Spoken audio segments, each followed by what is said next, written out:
डोली उठे बहु लगन में छिए रंगदार सिंह गोरी। बाबू साहब के बेटा नाम रंगदार सिंह गोरी।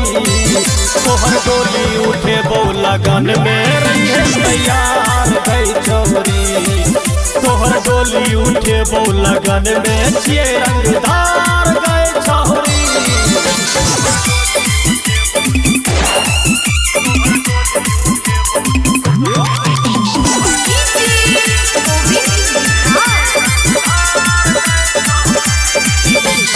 प्यार के ले तू हमरा साथी दोसर संग किया करब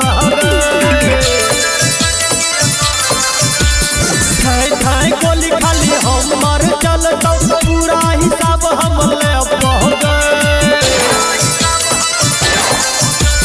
प्यार के ले तू हमरा साथी दोसर संग किया करब ठाई गोली खाली हमर चलतौ पूरा हिसाब हम ले तो तमाशा वही लगन फुलखार गई छोरी। तोहर डोली उठे बहु लगन में ये रंगदार सिंह गोरी। तोहर डोली उठे बहु लगन में रहे तैयार गई छोरी।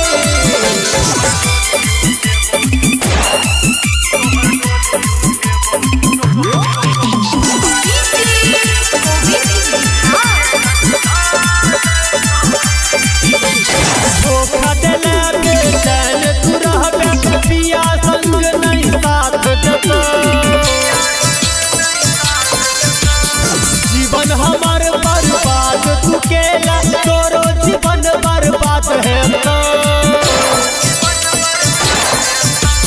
धोखा देला बेचैन तू रहबा पिया संग नहीं साथ देतो। जीवन हमार बर्बाद तू केला तोरो जीवन बर्बाद है नंद बिहारी तो साथ में कोनो पटीदार गई छोरी। तोहर डोली उठे बहु लगन में रहे तैयार गई छोरी। तोहर डोली उठे बहु लगन में छिए रंग